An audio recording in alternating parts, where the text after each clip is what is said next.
So obviously one of my master tips is the wheelie.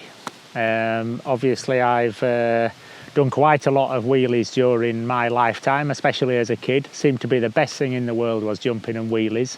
It's probably the first thing that you want to learn, and I was no different. Obviously we're not all going to wheelie the Isle of Man. It's almost 38 miles, it's a long time, but no matter what your level is, you always want to master the wheelie. And it's not the most difficult thing to learn, but it's something that it does take some time. There's no question about it. Obviously, when you're starting, the last thing you want to do is fall off the back, so you never really commit to the wheelie, and you do have to commit to the wheelie to get the bike up steep enough so you're not fighting it to go down all the time. I think one of the easiest places to learn to do this would be a slight uphill, and you can use the land a little bit to help you lift the front. I always like to use the clutch to lift the front, but that's where you need to be careful that you're covering the rear brake just in case, because you don't want to fall off the back. You always brake your mudguard. Your parents are not going to be happy, and the confidence isn't going to grow. So don't try and do them too fast. Start off slowly and get a feel of what your bike's going to do before you're going to clear the fields in fourth gear, because you always end up crashing and it hurts. So we've got a nice quite flat area here. It starts with a little bit of a hill, so I'm going to use this to bring the front wheel up. I'm going to do a standing up wheelie to start with, and I think the thing to watch is how I push the front wheel down, and then as I start to pull, I'm going to use a little bit of clutch as well, just to try and get the wheel up quite tight. Of course, covering the rear brake like we mentioned before. Don't try and go too far the first time. It's more important to get that starting position. And I'm going to get a nice little roll in first, and then it gives me time to push nicely on the bike.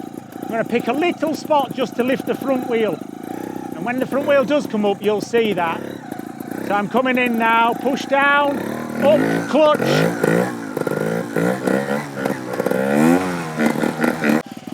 So like I did before, just going to pick the point for the front wheel so I can prepare myself to push down on the front, get the bike nice and straight, pull the bike up, use the hands. Just for safety, let's have a go at taking the front wheel into a good position, then hitting the rear brake, just so the front wheel comes down immediately. And then you feel how it's going to work if you start to go a bit too far back. Here we go, nice push down, up. And then you see you can just take the front wheel.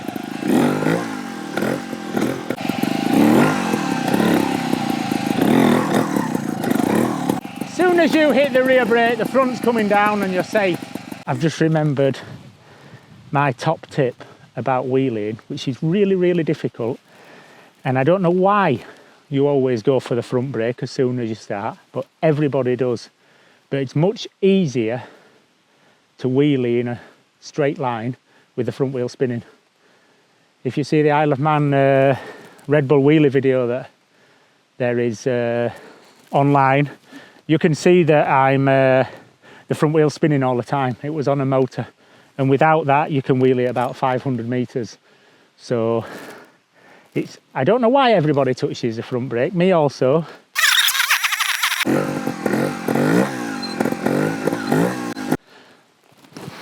But trust me, try it. That's the basic things. I think the most difficult part to find is like the balance point, you know, the sweet spot where the front's not trying to come down and it's not trying to throw you off the back.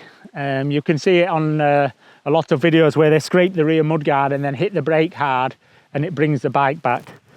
Jaime Busto is an absolute specialist at that at speed, but I think if I did that, I'd probably pull my shirt off crashing onto the floor. So there's no magic solution to find that sweet spot. It's just back to practice, keep pushing, and you'll find that place. You just find a balance. Maybe the front wheel's got a position of about 20 centimeters, and in that point, that's where you'll find it, and it just feels like you can keep going. Obviously, if the front's trying to pull down, you've not gone far enough. If you're running behind your bike, which is never a good sign, it means that you've gone too far.